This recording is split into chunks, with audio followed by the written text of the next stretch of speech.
Bonjour à vous tous, dans cette vidéo, je vous présente le travail de Cécile que je trouve juste magnifique.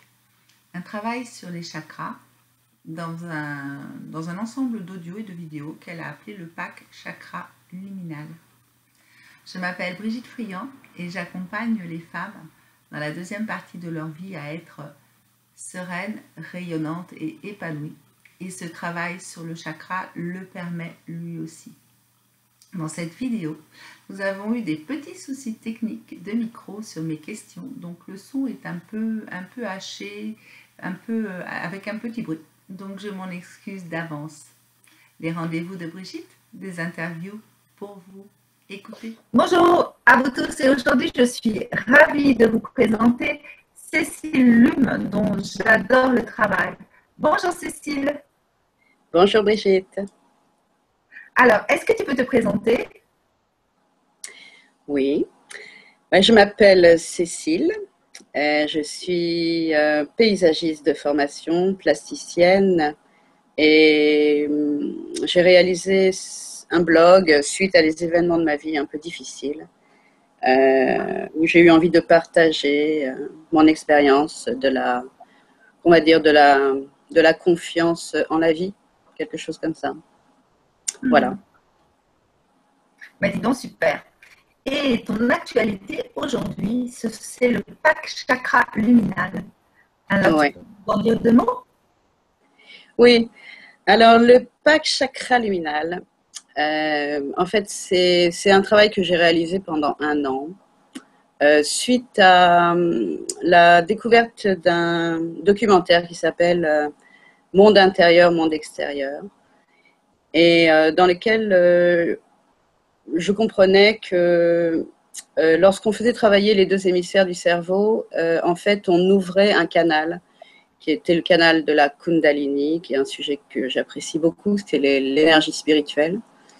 Et de ce fait-là, j'ai commencé à travailler avec une voix gauche, une voix droite, et puis j'ai été chercher sur Internet un peu quelles étaient les qualités pour chaque chakra, parce que j'y connaissais pas grand-chose au chakra. Hein. Et puis j'ai écrit, je me suis lâchée un peu sur l'écriture avec ça, sans trop me documenter là pour le coup, plutôt en allant chercher en moi ce qui résonnait à travers des thèmes que je trouvais très beaux, puisque des thèmes du type l'humilité, le respect, la connaissance, la conscience, enfin voilà, bon, tous ces thèmes que j'adore, hein, qui me font complètement triper, quoi. Et du coup, j'ai fabriqué des audios avec un musicien super qui a fait des super musiques, Yorizen. Et j'ai travaillé 1 an là-dessus. Et voilà, c'est ça que je partage aujourd'hui. Donc, tu nous parlais des qualités que tu as découvertes dans tes différentes lectures et recherches sur les chakras. Tu peux nous parler un peu plus de ces qualités? Comment ça s'est construit? Ça s'est construit que j'ai d'abord eu un regard un peu complet sur les 7 chakras pour voir comment j'allais temporaliser un petit peu ces choses-là. Et j'ai donc réparti les qualités en fonction des chakras et en fonction de la qualité de chacun. Et puis j'ai réfléchi à ces thèmes-là de façon assez personnelle, je vais t'avouer, parce que c'est un peu l'écriture qui m'a embarquée, en fait. Je me suis laissée embarquer par l'écriture. Et en écrivant, au départ, j'étais un peu coincée dans mon écriture, je dirais, en n'étant pas sûre de ce que j'allais dire parce que ça venait de moi et que c'est pas forcément quelque chose que j'avais lu ou que j'avais. Alors parfois, j'avais besoin un petit peu d'aller lire des trucs ou d'aller regarder des conférences, des choses comme ça pour me dire quand même, est-ce que je dis pas n'importe quoi? Et puis en fait, au fur et à mesure, non, j'ai bien senti que je disais pas n'importe quoi. C'était quelque chose que je sentais en moi et c'est ça que j'ai partagé après de façon un petit peu plus facile finalement parce que l'écriture est venue plus facilement. Et puis aussi parce que je me suis amusée à faire des petites vidéos d'illustrations pour chacun des chakras. Et bon, bah voilà, ça c'est mon côté laboratoire, un peu touche à tout. J'aime bien, j'adore l'image, j'adore le son. J'adore essayer de matérialiser ce que j'ai à l'intérieur, en fait. J'adore, je sais pas comment dire ça. J'adore être dans le process, quoi. Le fait que je comprends les choses en les faisant. Il y a un peu de ça aussi. Et c'est aussi mes outils qui me permettent parfois de comprendre les choses. Et du coup, ben oui, la vidéo, par exemple, j'adore parce que je fais des superpositions. Puis voilà, ça m'éveille, en fait, tout simplement. Hein. C'est aussi ce que je fais qui m'éveille. Hein. Ce n'est pas que le résultat, en fait, ce que je fais. Hein. Ce que je fais, c'est ce qui me permet de m'éveiller, je dirais. Bah, du coup, j'ai besoin de faire. Quoi. Ça, c'est mon côté petite fille créative. J'avais plein de laboratoires dans ma chambre. Ça a toujours été comme ça. Maintenant, j'ai plein de laboratoires dans mon ordinateur. Quoi. Ah oui. Et voilà. Alors, on va essayer de parler un peu plus de la compréhension des chakras. Tu me disais que... De la quoi? Il y avait l'oreille droite, l'oreille gauche. C'est ouais. Ce processus, c'est quoi? C'est quoi la voix droite, la voix gauche, le processus? Oui, parce que l'oreille droite est connectée au cerveau gauche et l'oreille gauche est connectée au cerveau droit. Et il y a une façon, donc le cerveau gauche, c'est celui qu'on utilise tout le temps. Hein. C'est celui qu'on nous a appris à développer à l'école. C'est la rationalité, la compréhension. On en a besoin de ce cerveau-là, évidemment, dans le sens où, voilà, si j'ai une liste de courses à faire, c'est OK là-dessus. Quoi. Ou si je dois compter quelque chose, c'est OK là-dessus. Sauf que l'école nous a appris que c'était la seule façon d'être intelligent. Et là, c'est là que moi, dyslexique comme je suis, ça pouvait pas très bien passer. Et en fait,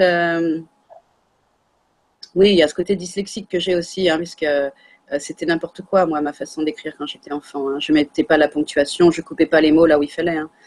Et ben du coup, oui, j'ai pas été une bonne élève, sauf après, quand je suis sortie de l'école, là, ça s'est beaucoup mieux passé. Mais donc voilà, alors il y a une façon de parler au cerveau droit et une façon de parler au cerveau gauche. Et le cerveau droit, on lui dit, ou le cerveau gauche, pour commencer comme ça, on lui dit, je comprends que, j'apprends que, j'assimile que, je reconnais que. Et puis ensuite, en même temps, je parle au cerveau droit. Et là, je dis, j'imagine, je sens, je ressens. Et là, je vais dans des sphères un petit peu plus poétiques pour écrire parce que je vais chercher des images et puis je fais un petit peu appel au sens. Je vois, je sens, je ressens, je touche. Et donc, du coup, on a les deux voix en même temps. Des thèmes bien précis, hein, parce que j'ai développé 7 thèmes pour chaque chakra. Et le cerveau n'entend pas les deux voix en même temps. Hein, lui, enfin, c'est-à-dire, on va avoir tendance à vouloir écouter une voix. Et quand on va écouter une voix, c'est celle qu'on va filtrer parce que celle qui va rentrer de façon un petit peu plus directe, c'est l'autre à ce moment-là. Et d'ailleurs, on a plus tendance à entendre très facilement la voix du cerveau gauche, c'est-à-dire l'oreille droite, que le contraire. Alors, je mets un petit peu plus de son sur l'oreille droite qui parle au cerveau gauche, parce que celui-là, on l'entend un petit peu moins. Voilà. Et cet équilibre-là, c'est cet équilibre-là qui est capable de... Parce que c'est ce que dit Deepak Chopra, et c'est ce que j'adore dans ses enseignements, c'est... le corps va toujours chercher un état d'équilibre, toujours. Et je pense que c'est dans l'état d'équilibre que nous, on se réalise complètement. Voilà, je pense que la nature, c'est pareil. Il y a toujours à la recherche d'un équilibre. Moi qui suis paysagiste, par exemple, on est constamment en train de chercher si on est à la bonne échelle, si on n'en fait pas trop, si on n'en fait pas assez, si on en a mis assez, si c'est pas trop dense, si c'est pas trop lâche, si ça va être capable, si c'est pas trop large. On est constamment en train de mesurer les choses. On est constamment dans l'équilibre des choses.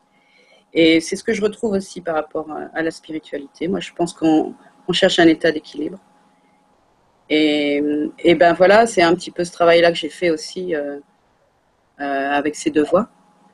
Et cet équilibre est en capacité de créer une nouvelle une façon de ressentir les choses, parce que c'est ça qui est beau dans le mouvement de la Kundalini que j'ai compris au fur et à mesure de ce travail, c'est qu'il y a ce que l'on reçoit, il y a aussi ce que l'on émet.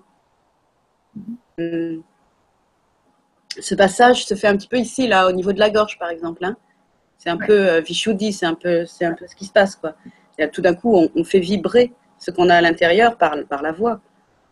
Et en même temps, on crée avec la vibration, on crée à l'extérieur ce qu'on a à l'intérieur. Bon, il y a aussi cette capacité à recevoir et la capacité à exprimer.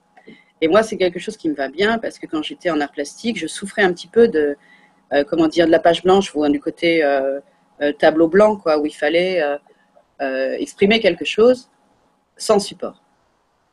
Comment dire, voilà, moi j'ai besoin d'indices. Moi j'adore. D'ailleurs, j'ai fait ma maîtrise d'art plastique, ça s'appelait Lumière en ombre. Et c'était à la recherche du photographique, ou non, aux abords du photographique, le sous-titre. J'adore la photographie parce que j'adore les indices. Et ce qui est très beau dans la notion de photographie, c'est que la lumière n'est pas une représentation. C'est-à-dire que la lumière a touché cette surface-là, et c'est une partie d'elle qui est encore là. Donc on n'est pas dans la représentation de quelque chose, on est dans la présence de quelque chose. Et voilà, donc du coup j'adore tout ce qui est indiciel, tout le rapport aux indices, c'est quelque chose qui me touche beaucoup. Et c'est ce que je retrouve dans mon métier de paysagiste, puisque je suis constamment en train de quêter les indices. Et c'est ce que je fais dans ma vie de toute façon, tout le temps. C'est-à-dire qu'on est tout le temps en conscience de ce qui se passe. Donc ce monde est indiciel, il y a des indices partout. On peut comprendre sa vie à travers tout ça. Ce qu'on crée à l'intérieur et ce qu'on reçoit. Les deux. Ah ouais, c'est génial. Je suis partie là. Alors, pour aller... non, c'est bien, c'est super. Alors, pour aller un peu plus loin dans la création de ce pack, donc tu as mis les deux voix, tu as mis de la musique. Parle-nous un peu de ton musicien. Excuse-moi, je n'entends pas très bien. De quoi? Parle-nous un peu de ton musicien. Tu as mis de la musique. Mon musicien. Yorizen. Eh bien, Yorizen, c'est un artiste très, très créatif qui travaille beaucoup l'image, puisqu'il filme beaucoup de danseurs. Lui, il est très intéressé par la danse. C'est un musicien qui met en place, et je pense que je serai sa première cliente, un musicien qui met en place en fait des outils ou une méthode pour comprendre qu'on est tous compositeurs. C'est-à-dire que lui, il n'est pas du tout dans l'esprit académique de la musique. C'est-à-dire que le solfège, tout ça, on s'en fout. Ce qui l'intéresse, lui, c'est de comprendre qu'on est tous en mesure de créer ces musiques. Et il va mettre au point un outil qui va nous permettre de réaliser nos musiques. Voilà, donc lui, il est très habile avec ça. Puisqu'en fait, il crée ses musiques, je dirais, c'est un one-shot. Hein, c'est-à-dire qu'il part en mode enregistrement et peut-être qu'il choisit au départ, effectivement, il choisit son panier, hein, il met quelques sons dans son panier et ensuite il part avec en mode ressenti, hein, parce que c'est quelqu'un de très spirituel. Donc, c'est une grande chance pour moi d'avoir trouvé ce musicien. Enfin, c'est lui qui m'a trouvé, en fait, il m'a contacté, mais surtout par rapport au paysage. Il voulait créer des environnements. Il avait découvert mon blog, mais il voulait créer des environnements sonores. Sauf que moi, je bosse pour des communes qui n'ont pas trop d'argent, donc à mon avis, c'est du luxe. Mais et du coup, après, je l'ai un peu sollicité. Je lui ai dit, bah oui, mais moi, je veux faire des trucs. Puis voilà, puis j'aime beaucoup lui laisser le maximum de liberté dans ce qu'il fait parce qu'il est très doué. Donc voilà, et il me laisse aussi pas mal de liberté par rapport au fait d'utiliser sa musique. Voilà. Et là, on se lance dans des audios à deux voix, c'est-à-dire la sienne et la mienne. Et c'est ce que je te disais aussi tout à l'heure en aparté, c'est-à-dire, bon, je n'ai pas encore proposé, donc on va voir ce qu'il va me dire, mais j'aimerais bien partir sur des sujets du type féminin sacré, masculin sacré, utiliser les audios pour faire évoluer ce dialogue-là, homme-femme. m'intéresse. Ah, ça serait super. Moi, ça m'intéresse aussi vraiment beaucoup. Je trouve que c'est vraiment quelque chose à aller monter et faire ressurgir chez la plupart des personnes que je connais. Donc vraiment, ça va être super. Bon, alors tu nous as parlé de la façon dont tu parles à notre cerveau droit, à notre cerveau gauche. Tu nous as parlé aussi de la musique. Il y a encore quelque chose, moi, qui vraiment me touche au niveau de tes audios, c'est les ondes que tu y as mises. Peux-tu nous en parler un petit peu? Oui, donc au fur et à mesure des chakras, en fait, j'ai incorporé une piste avec des ondes θ. Et c'est ce qu'on appelle les ondes du bonheur, c'est-à-dire c'est des ondes qui sont juste avant celles du sommeil, et c'est là que l'inconscient est le plus réceptif, on va dire. C'est-à-dire on est entre la limite de s'endormir et de ne pas s'endormir. Et du coup, on a un état de paisible, complètement paisible, qui fait que l'information pénètre facilement. Voilà. Donc j'ai incorporé ça. Et puis dans le tout dernier, je voulais que ce soit un peu festival, un peu différent pour le dernier. Et en fait, j'ai investi dans un micro 3D aussi pour faire. Alors ça, je trouve ça assez génial parce que c'est vraiment, on est en immersion complète dans le dans le son, quoi. Et voilà, moi, je vais refaire, par exemple, j'ai tout un pack sur de visualisation, mais je vais en faire d'autres, je vais repartir là-dessus parce que j'adore le côté immersion quand on est complètement dedans, on part, quoi. On est ailleurs, mais en même temps, on reste actif et créatif dans ce monde-là. Hein. On part pas juste, c'est trop dur ici, on va ailleurs. C'est pas ça que je veux dire. Hein. C'est ok, en fait, ça devrait être génial ici. Il y a juste un truc qui déconne. On n'a pas très bien compris, quoi. Et c'est ça que je veux partager parce que on peut tellement changer de choses. Ah On oui, ça est, comme on dit, les travailleurs de lumière, quoi. Je veux dire, il y en a de plus en plus, et heureusement. Et, et plus on sera éveillé, plus vite ce monde changera. ouais. Voilà. Moi, j'ai tendance à penser que l'être humain est foncièrement bon, foncièrement bon. C'est juste l'éducation qui déconne. Il y a quelque chose qui crée pas les bons fruits. Et voilà. Et ben voilà, j'ai répondu à ta question sur Ouais, les ondes. Et mais ouais, maintenant, je vais plus m'intéresser aux ondes de delta maintenant parce que je trouve qu'elles nous mettent dans un état encore plus proche du sommeil. Et j'adore cet état complètement posé, complètement calme.